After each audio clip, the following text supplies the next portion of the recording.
दर्द कहां, कौन सुन रहा है भाई। सरकार का दिल तो दिल्ली में डोलता है। शायद यही खबरें हमें भी मिलती हैं।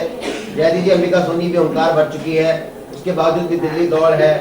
ठीक है, नेतृत्व परिवर्तन होगा तो ठीक, नहीं होगा तो क्लियर करे, बात साफ करे। आखिर उत्तराखंड में उठा पटक क्यों?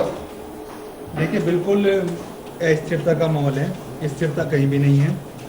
जिस तरह का बयान, जिस तरह का मैसेज, जिस तरह की खबरें जनता के बीच में जा रही हैं, सूबे की 1 करोड़ जनता के बीच में जा रही हैं कि परिवर्तन होने वाला है, परिवर्तन होने वाला है, मुख्यमंत्री जी जाने वाले हैं, प्रदेश अध्यक्ष जी जाने वाले हैं, तो इन सब मामलों पर जो अस्थिरता की बात अभी प्रदीप जी ने कही कि राजधानी की व्यवस्था बहुत ख़राब है। राजधानी की व्यवस्था तो कुछ थोड़ी बहुत ठीक भी है। अगर हम प्रदेश का और बाकी जिलों का रुख करते हैं और बाकी स्थानों का रुख करते हैं तो व्यवस्था सच में बहुत ख़राब है। कानून व्यवस्था की बात जोशी जी ने कही थी, कानून व्यवस्था खराब है, कानून व्यवस्था भी बहुत खराब है। कुल मिलाकर जिस तरह की अस्थिरता रही है, विजय बहुगुणा जी जब मुख्यमंत्री बने, मुख्यमंत्री बनने के बाद से और अब तक पौने 2 साल के कार्यकाल में लगभग 1 दर्जन बार ये खबर चली कि मुख्यमंत्री परिवर्तित होने वाले हैं। तो स्थिरता नहीं रही। पता नहीं मैं 1 महीने तक हूँ या मैं 10 दिन तक हूँ या मैं 1 साल तक हूँ या 5 साल तक रह पाऊंगा, इस तरह का माहौल रहा। और इन सब बातों को लेकर जो कांग्रेस की अस्थिरता है, जो कांग्रेस के बीच की जो आपसी गुटबाजी है, जो कमरे से बाहर उसकी बात आती है, जो बैठक के बाहर उसकी बात आती है, जो मैसेज जनता के बीच में जाता है, सचिवालय से बाहर मैसेज निकलता है।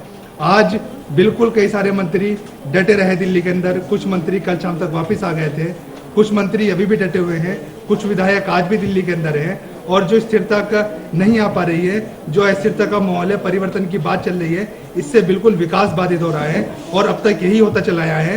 13 साल के प्रदेश के अंदर अब तक भाजपा हो या कांग्रेस, अस्थिरता का माहौल रहा। एनडी तिवारी जी भले 5 साल तक मुख्यमंत्री रहे, लेकिन एनडी तिवारी की खबर भी कई बार चली। प्रदीप भाई, हम तो सबसे पूछते हैं, स्टूडियो से लेके सड़क तक हम पूछते ही रहते हैं, हमारा काम है छोड़ने का, लेकिन हमारे सवालों का जवाब नहीं होता उनके पास। वसी जी, आप सुन रहे हैं लगातार, राज्य अधिकारी भी अपनी हुंकार भर रहे हैं, विपक्ष में बैठी भाजपा भी अपनी बात कह रही है। आखिर क्या लगता है, भाजपा की बात में कितना दम, प्रदीप भाई की बात में कितना दम? जोशी जी ने जो विकास के मुद्दे गिनाए, जोशी जी ने जो समस्या बताई, जोशी जी ने कहा विकास व्यवस्थित है, पहाड़ में सड़कें नहीं है, पहाड़ का बुरा हालत है, शिक्षा का अभाव है, स्वास्थ्य का अभाव है, मेडिकल कॉलेज इन्होंने दिया। और बड़े दुर्भाग्य की बात है कि मेडिकल कॉलेज इन्होंने दिया, सब कुछ रहा। आज लोक सेवा आयोग से उत्तराखंड को महज 32 डॉक्टर मिले जो पहाड़ पर काम करने के लिए राजी हुए। महज 32 डॉक्टर लोक सेवा आयोग से मिले। मेडिकल कॉलेज यहाँ के हैं, सब कुछ व्यवस्था यहाँ पर है, डॉक्टर पहाड़ तक नहीं भेज पाते। ब्यूरोक्रेसी जो हावी रहती है, वो ब्यूरोक्रेसी भाजपा के समय भी हावी रहती थी। ब्यूरोक्रेसी इस प्रदेश का बड़ा दुर्भाग्य है कि जिन राज्य आंदोलनकारी मेरे साथ प्रदीप जी बैठे हैं, राज्य एक, अगर हम 15-20 साल पहले की राजनीति की बात करते हैं, अगर हम 20 साल पहले जाते हैं तो सभी प्रदेश में जो हमारे सीमावर्ती क्षेत्र हैं, अगर हम बिहार की बात करें, उत्तर प्रदेश की बात करें और नीचे जाएं, तो सबके अपने क्षेत्रीय दल हावी हैं। क्षेत्रीय दल आज वहाँ पर काबिज हैं, क्षेत्रीय दल आज वहाँ पर क्षेत्र की बात करते हैं। और ये बड़े दुर्भाग्य की बात है कि जिन सपनों को लेकर उत्तराखंड का निर्माण किया गया था, आज वो सपने अधूरे हैं, क्योंकि राज करने वाले भाजपा और कांग्रेस अमूमन एक के बाद एक आते रहे और दोनों ही पार्टी दिल्ली से रिमोट कंट्रोल से चलती हैं। दोनों ही पार्टी के आला कमान दिल्ली में बैठे हैं, जो महज उत्तराखंड को 5 लोकसभा सीट की औकात देते हैं, इसके अलावा कोई औकात नहीं होती। जिस विकास की बात जोशी जी कर रहे थे, उस विकास में भाजपा भी बराबर की जिम्मेदार है। भाजपा ने भी 6.5 साल राज करके देख लिया उत्तराखंड के ऊपर, और उन 6.5 साल में कितना विकास हुआ वो जोशी जी मुझे गिना दे। जोशी जी यहाँ पर बैठे हैं।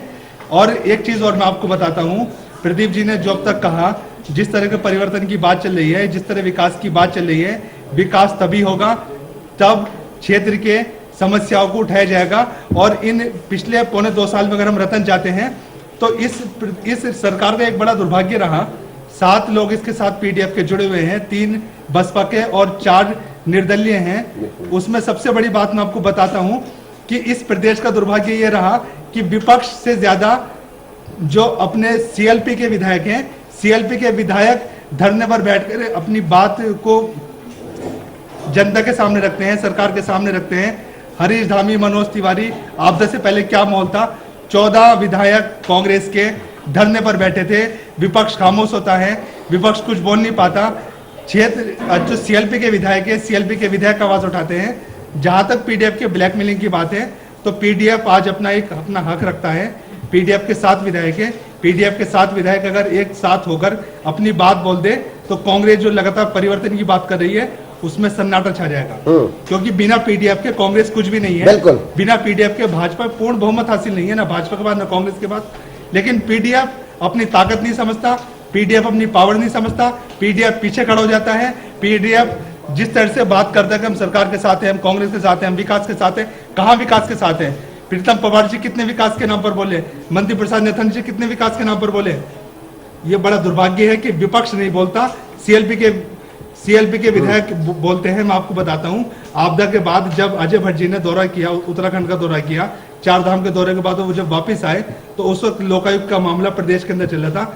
जोशी जी बैठे हैं, खंडूरी जी को दिल्ली से आना था, खंडूरी जी दिल्ली से आए और उस वक्त अजय भट्ट जी कुछ नहीं बोले, क्योंकि लोकायुक्त वाला मामला था, खंडूरी जी को बोलना था। 4 दिन के बाद प्रेस वार्ता करके वो लाशें गिनाते हैं कि केदारनाथ में ये हालत है, 4 दिन तक क्यों खामोश रहे? तब उनकी संवेदना कहां पर थी? ये बड़ा दुर्भाग्य है। विकास तभी होगा, तब क्षेत्र से प्यार होगा, तब उत्तराखंड से प्यार होगा, तब पहाड़ की जनता से प्यार होगा, तब जाकर विकास होगा। भाजपा और कांग्रेस क्षेत्र को समझना होगा, उन आंदोलनकारियों के सपनों को समझना होगा जिनके नाम पर आज उत्तराखंड का निर्माण हुआ है। रतन, बिल्कुल, सियासत की रोटियां सेकी जाती हैं आपके उत्तराखंड में। सबको हालत खराब कर दी है। तिवारी जी ने वो विकास किया जो उस प्रदेश में किसी ने नहीं किया। अब केवल कांग्रेस विकास को जानती है, कांग्रेस विकास करना जानती है। आपको बताता हूं, अभी महर्षि जी ने एक बात कही कि जिस तरह के माहौल इस वक्त प्रदेश के अंदर है, बार बार इस तरह की खबर आ रही है कि सत्ता परिवर्तन होने वाला है, तो महर्षि जी ने एक बात कही कि हाईकमान इस पर क्यों जवाब दे, क्योंकि ये बात हाईकमान ने शुरू नहीं की है। लेकिन इस बात पर बार बार मुख्यमंत्री जी जवाब दे रहे हैं कि ऑल इज वेल, कुछ लोग कभी नहीं मरते हैं। तो क्या ये बात मुख्यमंत्री जी ने शुरू की है? आपके सवाल का जवाब, क्योंकि इस तरह की बात जिस तरह का चल रहा है, अगर इस तरह के बयान अगर आ रहे हैं, इस तरह की बात मीडिया में आ रही है, स्पेस अगर जा रहा है, स्थान अगर जा रहा है इस तरह की चीजों को, तो अंबिका सोनी को इसको एक बयान देना चाहिए कि नेतृत्व परिवर्तन की जो बातें हैं सब अफवाह हैं। अगर अफवाह नहीं है तो हाईकमान क्यों नहीं बोल रहा? अगर बात हाईकमान ने शुरू नहीं की तो मुख्यमंत्री जी ने भी शुरू नहीं की। जब मुख्यमंत्री जी इस बात पर बयान दे रहे हैं तो अंबिका सोनी को भी इस मामले पर कहीं ना कहीं बयान देना चाहिए। ये महर्षि जी से मैं एक सवाल करता हूँ। महर्षि जी के लिए सवाल है।